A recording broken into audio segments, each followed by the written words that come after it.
মনিরা শারমিন, আপনারা তো ঠিক এই সময়টাতে যেহেতু আপনারা ঢাকার বাইরে যাচ্ছেন, অনেক মানুষের সাথে আপনাদের কথা হচ্ছে, আপনি একটু আমাদের বলবেন যে এই সংস্কার নিয়ে আসলে মানুষ কখনো আপনাদের কাছে কোনো প্রশ্ন করছে কিনা, আসলে তাদের কাছে কি অর্থ বহন করছে এই সংস্কার? দেখেন, এই আমরাই যারা আসলে রাজনীতি করি, আমরাই আসলে বলবার চেষ্টা করি যে জনগণ আসলে সংস্কার বোঝে না, এবং সংস্কার একটা মানে এলিট ক্লাসের জন্য।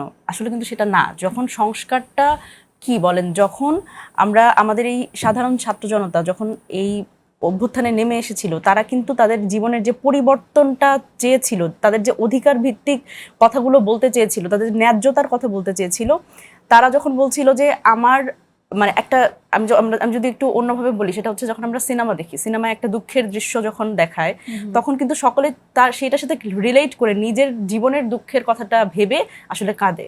তো সেই জায়গা থেকে এই অভ্যুত্থানটা যখন হয়েছিল, তখন সবাই কিন্তু রিলেট করেছিল এই কোটা না মেধা, এটা ছাত্রদের জন্য। সাংবাদিকরা রিলেট করেছিল তাদের নিজেদের কথা বলতে না পারার দুঃখটা। একজন চা বিক্রেতা সে বা পোশাক শ্রমিক, সে তার ওয়েজ না পাওয়ার যে দুঃখটা, সেটা ভেবে আসলে এই অভ্যুত্থানে অংশগ্রহণ করেছিল। এবং প্রত্যেকেই আসলে প্রত্যেকের জায়গার যে নিপীড়ন, যে জুলুমের শিকার হয়েছে এত বছর, সেটার জন্য নেমে এসেছিল। এবার যখন আমরা সংস্কারের কথা বলছি, আমরা যখন সাধারণ মানুষের সাথে কথা বলছি, তখন আমরা বলছি যে আপনার এই যে এত বছরের যে আপনার 53 বছরে আপনার ভাগ্যের কোনো পরিবর্তন হয়েছে কিনা? বাংলাদেশে এত রাজনৈতিক দল এসেছে, তারা উত্তর দিচ্ছে। কিন্তু দেখেন, সাধারণ জনগণ খুবই রেশনাল। আপনি যখন তাকে সহজভাবে বোঝাতে পারবেন, সে কিন্তু খুব রেসপন্স করে। কিন্তু আসিফ সাহান এখানে যে প্রসঙ্গটি এনেছেন, যেখানে তো আসলে একজন শ্রমিকের পার্টিসিপেশন নেই, একজন রিক্সা চালকের পার্টিসিপেশন নেই, কিন্তু এই গণঅভ্যুত্থানে একজন শ্রমিকের যে আত্মত্যাগ, একজন রিক্সা চালকের যে আত্মত্যাগ, সেটাকে তো আপনি খারিজ করে দিতে পারেন না। সেই ভ্যালুটা তো আমরা দেখছি না। তো সেই জায়গা থেকে, এবং আরেকটি কথা কিন্তু প্রফেসর শাহান বলেছেন যে আমরা সংস্কারের কথা বলছি, কিন্তু শ্রমিকের জন্য কি হবে? এই 166 যে আমরা যতগুলো এখানে দফা আছে, যে দাবিগুলো আছে এখানে, আমরা তো প্রত্যেকটাতে গিয়ে যখন দেখি, তখন কিন্তু মনে হচ্ছে যে শ্রমিকের জন্য যে পরিবর্তনটা প্রয়োজন, নারীর অধিকারের জন্য যে পরিবর্তনটা প্রয়োজন, সেটাই হারিয়ে যাচ্ছে। মানে খুব সংবিধানের খুব মানে দু একটা জায়গায় এসেই যেন আমরা ঘুরপাক খাচ্ছি, এরকমটা আমার কাছে প্রতীয়মান হয়। হ্যাঁ, দেখেন, এখানে আসলে আমার কাছে মনে হচ্ছে যে আমরা বেশ কয়েকটি ইস্যুকে একসাথে নিয়ে চলে আসছি। আসিফ সাহান ভাই যে কথাটা বলেছেন, সেটা খুবই যৌক্তিক।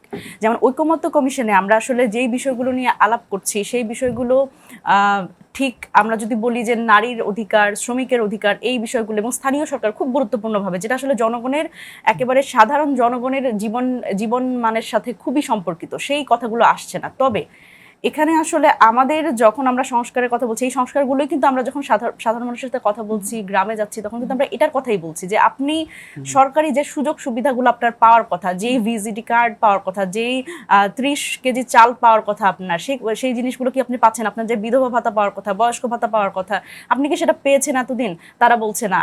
এটা পেতে গেলে তাদের আসলে আবার উপরই টাকা দিতে হচ্ছে। বিভিন্ন রাজনৈতিক দলকে তারা দিয়ে এসেছেন, এবং তারপরে এভাবে প্রতারিত হয়েও কিন্তু তারা সেই মানে বিষয়গুলো পাননি, সেই সুবিধাগুলো পাননি, যেটা সরকারের পক্ষ থেকে একটা রাষ্ট্রের যেটা দায়িত্ব আসলে জনগণকে প্রদান করা, সেই সুযোগটা আসলে জনগণ পায়নি। সেই জায়গা থেকে কিন্তু বিষয়টা একরকম। তবে আমি আরেকটু বলি, সেটা হচ্ছে ঐকমত্য কমিশনের ব্যাপারটা কিন্তু আরেক রকম, যেখানে আমরা বলছি যে আসলে যেই খুব গুরুত্বপূর্ণ রাষ্ট্রের আসলে একেবারে আমি যদি বলি মৌলিক সংস্কারের যে বিষয়গুলো, সেগুলো নিয়ে আলাপ হচ্ছে, এবং সেইগুলো নিয়েও কিন্তু আসলে একটা বিষয়েও কিন্তু আসলে ঐকমত্যে পৌঁছানো যাচ্ছে না।